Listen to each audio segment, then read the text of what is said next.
My name is Jestine and I am 10 years old this year. I want to share how God has changed my life. In the past, I always see my father playing games on his iPad all day. He did not treasure time together.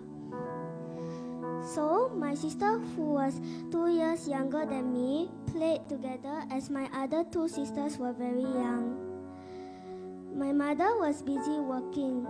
She always came around 5 to 6 p.m. We had a helper to take care of us. My father used to work as an housing agent, but it felt like we had a huge distance between my parents. My daddy went to jail on April 2022. He told me he will be working, and he lied. So I waited and waited. Months passed and still no response. I kept asking my mom, when will he come back? My mom worked harder and harder. In December 2022, he came back. He told me that he went to jail. I was a little sad that he lied to me. I also worried for him. Before I knew God, I burned my thumb with a sparkler carelessly. I ran to my daddy and told him. He told my mom and she put toothpaste on my thumb. My daddy started praying for me, but I laughed. I did not believe it. But when I came to this church, I felt so happy. Everyone was so kind to me. The best thing is that I get a chance to understand God. The children ministry was easy for me to understand. It had fun activities too. I felt so loved. I accepted Jesus as my personal Savior on 10th March last year.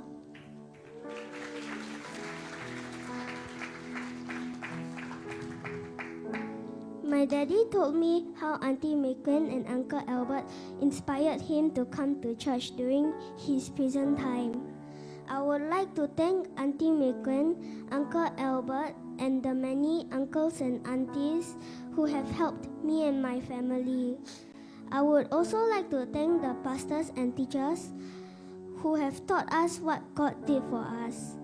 And most importantly, I would like to thank God for blessing us. I used to hate studying. I never prepared for tests. But ever since our family started believing in God, I always pray to God for wisdom and get rid of my laziness. Nowadays, I always pray for tests. Pray to God and you will get it. Now, my family is loving and caring to each other. We spend equal time together. If you pray to God, He will grant it for you. So always pray to God. Even though we tend to have ups and downs, we must still love our family, especially God. 1 John chapter 4 verse 20 says, "Whoever claims to love God yet hates a brother or sister is a liar. For whoever does not love their brother and sister whom they have seen cannot love God whom they have not seen." Thank you for your patience.